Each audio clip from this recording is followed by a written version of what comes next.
57 पे पूरी टीम लटक गई है। और ऐसा भी नहीं है कि इनका आगाज अच्छा नहीं था, आगाज ठीक ही इनको मिल गया था, लेकिन उसके बाद तू चल और मैं आया वाली कहानी होती रही है। 26 पे पहला, 29 पे दूसरा, 47 पे, टेक्निकली 47 पे ये 2 आउट थे, 47 पे 2 आउट और 57 पे सारी टीम आउट। तो यूएई वाले जनाब कोई इनको कोई अच्छा सा कोई खिलाएं पिलाएं, कोई बताएं, कोई सिखाएं, ये बिल्कुल फारग हो गए। 47 पे 2 से 57 पे 10। क्या इंडिया ने फैंटा लगाया है, क्या इंडिया ने कंप्रिहेंसिवली जीता है, लेकिन India hats off to you man, you have done a wonderful job. Generally high scoring round नहीं समझा जाता दुबई को, 144 के around is the average that we are looking at. India ऐसी पोजीशन में है कि उनको टेंशन नहीं है, टॉस जीते टॉस हारे, उनकी टीम कंप्लीट है। यूएई ऐसा है, उनको अपनी स्ट्रेंथ देखनी चाहिए। की बात है कि ये यूएई की जो टीम है ना, इसने अभी पाकिस्तान को भी खेला और अफगानिस्तान को भी खेला।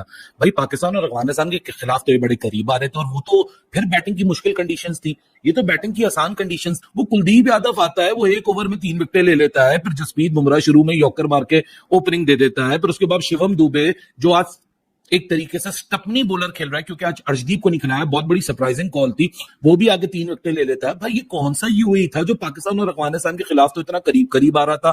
कि इंडिया ने ठीक ठाक किस्म की फैंटे लगाते हुए और कॉन्फिडेंस को बूस्ट करते हुए, हाईली कॉन्फिडेंट टीम बनते हुए अभी में जा रहे हैं। It is not a worry for Pakistan, it's a worry for many other countries, because India has announced his arrival. इस मुकाबले पे जो तबसरा करना भी फजूल सी बात लगती है, क्योंकि ऐसे लग रहा था जैसे कि कोई मतलब मेरा है कि हार्वर्ड यूनिवर्सिटी का मुकाबला हो गया KG2 की टीम के साथ, इतना फर्क था दोनों में। और ऐसी इम्पॉसिबल भी प्लेइंग कंडीशंस नहीं थी, ये तो भारतीय बॉलर्स ने आउटस्टैंडिंग बॉलिंग कर दी है। यादव थोड़ी सी बैटिंग में रन वन दिख जाते, ये तो पता ही था कि यूएई ने जब इंडिया ने बैटिंग अप बॉलिंग सेलेक्ट कर ली थी तो इन्हें इतना तो स्कोर बनाना नहीं था। लेकिन मेरे लिए जो सबसे ज्यादा हैरानी की बात है कि ये यूएई की जो टीम है ना, इसने अभी पाकिस्तान को भी खेला और अफगानिस्तान को भी खेला। भाई पाकिस्तान और अफगानिस्तान के खिलाफ तो ये बड़े करीब आ रहे थे, और वो तो फिर बैटिंग की मुश्किल कंडीशंस थी, ये तो बैटिंग की आसान कंडीशंस थी। और शुरू में आपने देखा भी बड़े जबरदस्त इंटेंट से यूएई ने शुरुआत की, ऐसा लगा यार आज जरा थोड़ा सा इंडिया को तंग कर देंगे, 6 ओवर में 41 रन बना लिए, डिसेंट लग रहा था मामला है। लेकिन भाई साहब उसके बाद पहले तो आज दिन का पहला सरप्राइज था गौतम गंभीर और सूर्या कुमार यादव। इन्होंने जो हम सबको दिखाया वो इन्होंने किया नहीं, इन्होंने दिखाया नहला डाला दहला। ये दिखाते रहे जितेश शर्मा को ट्रेनिंग सेशन के अंदर, उसी को प्रायोरिटी देते रहे, संजू सैमसन आराम करते रहे बैक सीट के ऊपर। ऐसा लगा कि संजू तो खेलेगा नहीं, लेकिन संजू खेल गया।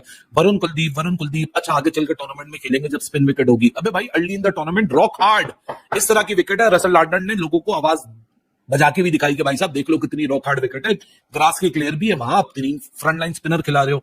वो कुलदीप यादव आता है, वो 1 ओवर में 3 विकेटें ले लेता है, फिर जसप्रीत बुमराह शुरू में यॉर्कर मार के ओपनिंग दे देता है, फिर उसके बाद शिवम दुबे जो आज एक तरीके से स्टपनी बॉलर खेल रहा है, क्योंकि आज अर्शदीप को नहीं खिलाया, बहुत बड़ी सरप्राइजिंग कॉल थी, वो भी आगे 3 विकेटें ले लेता है। भाई ये कौन सा यूएई था जो पाकिस्तान और अफगानिस्तान के खिलाफ तो इतना करीब करीब आ रहा था इंडिया के खिलाफ। इंडिया ने तो अपने साथ से नहीं भटकने दिया इनको, मतलब 57 ऑल आउट। और सबसे ज्यादा हैरानी कि अभी तो स्पिनर्स की परफॉर्मेंस अगर मैं देखूं, कुलदीप यादव, वरुण चक्रवर्ती, अक्षर पटेल, ये तो स्पिन विकेट नहीं थी।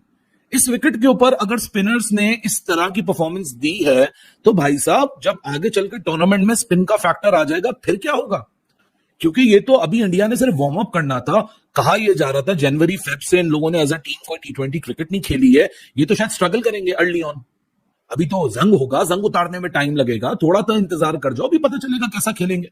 भाई ये तो पलट के ही नहीं देखा।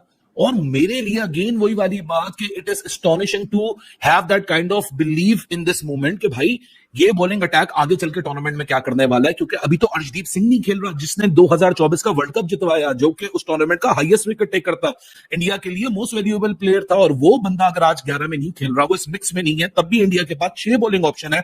अभिषेक शर्मा को इन्होंने इस्तेमाल किया नहीं।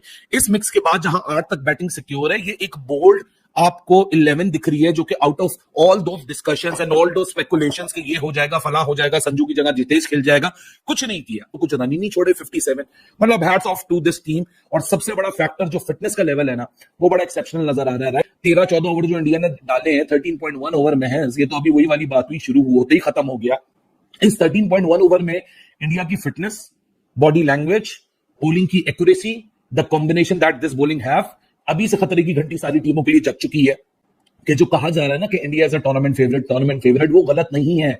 लोग यहाँ ओवर एग्जैचुरेट नहीं कर रहे, लोग ओवर कैलकुलेट नहीं कर रहे। हार्दिक पांड्या, जसप्रीत बुमराह, अक्षर पटेल, वरुण चक्रवर्ती, कुलदीप यादव, शिवम दुबे उसी यूएई को आसान बैटिंग कंडीशन में 57 पे ऑल आउट कर रहे हैं। वही यूएई जो पाकिस्तान और अफगानिस्तान के सामने कभी 140 बना रही है, कभी 130 बना रही है, कभी 170 बना रही है, कभी 31 रन से हारी है, कभी 4 रन से हार रही है, करीब आ रही है। यही मोहम्मद वसीम, यही यासिर खान अंधाधुंध छक्के लगा रहे हैं। Mohammad Waseem, Yasir Khan among the top hit 6 hitters से अभी जो कंक्लूड हुआ है हमारा ट्राई सीरीज, और यहां आके ऐसे ढेर हुए हैं, तो credit lies with India's bowling that they are damn too good. Generally high scoring ground नहीं समझा जाता दुबई को। 144 के around is the average that we are looking at. India ऐसी पोजीशन में है कि उनको टेंशन नहीं है, टॉस जीते टॉस हारे, उनकी टीम कंप्लीट है। यूएई ऐसा है, उनको अपनी स्ट्रेंथ्स देखनी चाहिए, तो वो उनको ये देखना चाहिए कि उनकी बैटिंग बेहतर है या बॉलिंग बेहतर है, तो जो बेहतर है उस पर ज्यादा लोड डालें, तो सेकंड वो वाली चूज करें। India I don't think they would really be thinking कि क्या करना चाहिए क्या हो, बट उनकी जो बैटिंग है उसमें डेप्थ बहुत है। Abhishek Sharma 16 matches 535 runs, average 33.43 का, स्ट्राइक रेट 193.84 का। क्यों है? ऐसा नहीं है कि हमारे प्लेयर्स नहीं खेल सकते, हमारे भी खेल सकते हैं। जो हम टैलेंट की बात करते हैं, टैलेंट जरूर है। अब टैलेंट को कॉन्फिडेंस कैसे दोगे? कॉन्फिडेंस दोगे उसे क्लैरिटी देके। हमारा सिस्टम आपके यंगस्टर का बेस्ट नहीं निकालता। हम स्ट्रगल कर रहे हैं ना, अब्दुल रजाक और अजहर महमूद के बाद हमें ऑलराउंडर नहीं मिल रहा है। टैलेंट है हमें। Obviously, when you look at their attack, तो जसप्रीत बुमराह, जब हम उनका नाम लेते हैं, he's perhaps being talked about as the best bowler in this generation across all formats. I think उनकी जो सारी इम्पोर्टेंस है, आप देखें टेस्ट क्रिकेट को बहुत इंपॉर्टेंस देते हैं और उसके लिए उसको देखते हैं कि कहाँ कहाँ यूज़ करना है। तो वनडे क्रिकेट है, वो सारी क्रिकेट को देखते हुए यूज़ करते हैं बुमराह को। ये नहीं कि वो हर सीरीज़ खेल रहा है, क्योंकि उनके लिए तो बुमराह जो है वो ऐसा एक कार्ड है कि वो अगर मेन टूर्नामेंट्स में फिर अवेलेबल नहीं होंगे तो इंडिया को बहुत बड़ा झटका लगेगा। तो आप अगर इसका एनालिसिस करेंगे ना, रिकॉर्ड देखेंगे, तो मोस्टली अगर 2 विकेट्स या 3 विकेट्स चली गई पावर प्ले में, तो बहुत कम वो वाली टीमें जीती होंगी जिनके 2 या 3 आउट हो जाते हैं, दूसरी टीम डोमिनेट कर जाती है। And then the last 2 overs, 18वां और 20वां ओवर, बुमराह जैसा बॉलर हो, जैसे मुझे पता है ना, एक भी बाउंड्री नहीं खानी। बुमराह भी ही इज द सेम, नया बॉल करेगा, पुराना बॉल करेगा, आपको एक अश्योरेंस कमांड है, कहीं भी बॉल करा लो, हमें पता है कि यार ये हमारे पास, समझे वो जिस तरह लाइफ इंश्योरेंस है ना, वो है, वो वहाँ पे बॉलिंग कर रहा है तो उसको कोई फर्क नहीं पड़ता, नहीं खेला कुछ भी है, प्रेशर हैंडलिंग, गेम अवेयरनेस। कोई 150 मांग रहा था, कोई कह रहा था 200 हो जाए, कुछ हो जाए, बैटिंग देखने को मिले। देख लें जनाब, आप बैटिंग, आप बॉलिंग ही देखने को मिल रही थी आपके आज मैच में।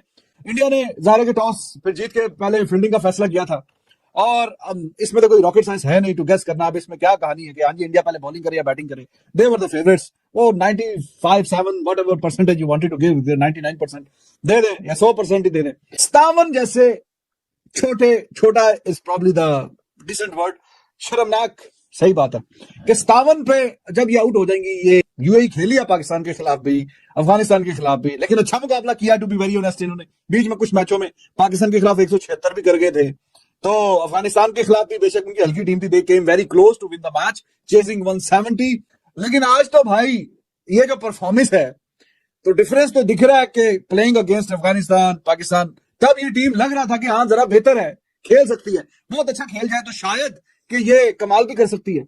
लेकिन यार आज जब ये बिग बॉयज, आज ये हथे चढ़े हैं बिग बॉयज के, तो बिग बॉयज ने फिर इनकी ऐसी चटनी बना दी है, ऐसी चटनी बनाई है कि बस आप क्या बोले। 57 पे पूरी टीम लटक गई है, और ऐसा भी नहीं है कि इनका आगाज अच्छा नहीं था, आगाज ठीक ही इनको मिल गया था, लेकिन उसके बाद तू चल और मैं आया वाली कहानी होती रही है।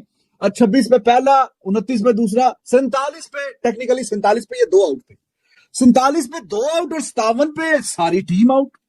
तो यूएई वाले जनाब कोई इनको कोई अच्छा सा कोई खिलाएं पिलाएं, कोई बताएं, कोई सिखाएं, या बिल्कुल फारग हो गए। 47 पे 2 से 57 पे 10, बहुत मतलब ये तो क्या बोला जाए, अल्फाज कम पड़ गए हैं इसको एक्सप्लेन करने के लिए कि ये क्या इनके साथ काम हुआ।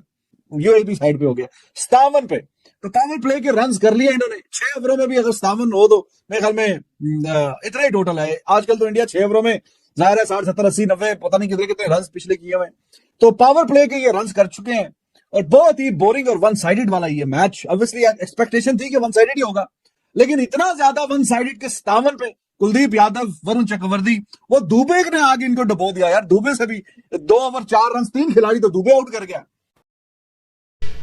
हेलो दोस्तों, स्वागत है आपका बाउंड्री ब्रेकर्स की एक और नई वीडियो में। भारत ने एशिया कप 2025 की धमाकेदार शुरुआत करते हुए कल दुबई में खेले गए अपने पहले ग्रुप ए मैच में संयुक्त अरब अमीरात यूएई को 9 विकेट से करारी शिकस्त दी और यह जीत इतनी ज़बरदस्त और एक तरफा रही कि क्रिकेट प्रेमी लंबे समय तक इसे याद रखेंगे।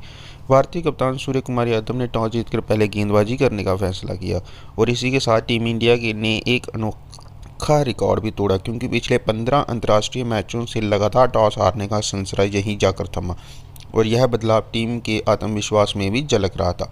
नई गेंद लेकर उतरे तेज गेंदबाजों ने यूएई के बल्लेबाजों पर शुरुआती से ही कहर ढा दिया। जसप्रीत बुमराह की धारदार स्विंग और भारत के स्पिनरों ने खेल की दिशा पूरी तरह बदल कर रख दी। कुलदीप यादव ने अपनी बढ़िया स्पिन से बल्लेबाजों को चकमा दिया और महज 7 रन देकर 4 विकेट झटक लिए।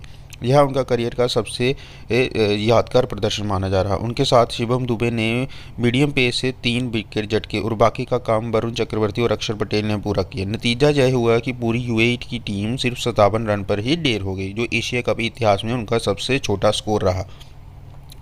भारत की ओर से गेंदबाजी का प्रदर्शन इतना दमदार था कि यूएई का कोई भी बल्लेबाज दोहरे अंक तक नहीं पहुंच सका और हर ओवर में भारतीय गेंदबाजों ने उन्हें बांध कर रखा। इस विनाशकारी गेंदबाजी के बाद लक्ष्य का पीछा करना भारत के लिए महज औपचारिकता रह गया था। बल्लेबाजों में शुभमन गिल और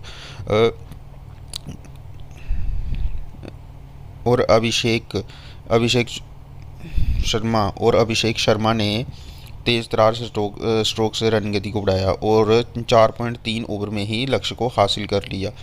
हालांकि अभिषेक शर्मा आउट ज़रूर हो गए थे, लेकिन फिर भी भारत ने इस मैच को 4.3 ओवर में ही हासिल करके दिखा दिया कि वह इस एशिया कप में एक दमदार प्रतिस्पर्धी है। मैच के बाद कुलदीप यादव को उनके शानदार प्रदर्शन के लिए प्लेयर ऑफ द मैच चुना गया और उनकी तारीफ पूरे क्रिकेट जगत में गूंज रही है। इस जीत की खासियत सिर्फ स्कोरबोर्ड पर दिखने वाला अंतर नहीं था, बल्कि जिस आत्मविश्वास और अनुशासन के साथ पूरी टीम ने खेल दिखाया, उसने सबको प्रभावित भी किया। भारत की इस एक तरफा जीत से टूर्नामेंट में उसका दबदबा साफ झलक रहा है और आने वाले बड़े मुकाबलों जैसे पाकिस्तान और श्रीलंका के खिलाफ से पहले टीम इंडिया का मनोबल बेहद ऊंचे स्तर पर पहुंच गया है। यह मैच न केवल स्कोर बोर्ड की नज़र से बल्कि एक मनोवैज्ञानिक बढ़त की दृष्टि से भी बेहद अहम था, क्योंकि शुरुआती जीत से टीम इंडिया का आत्मविश्वास 2 गुना हो गया है। ऐसे ही मज़ेदार वीडियोज़ को देखने के लिए बाउंड्री ब्रेकर्स को सब्सक्राइब करें। मिलते हैं आपसे अगली वीडियो में, तब तक के लिए नमस्कार।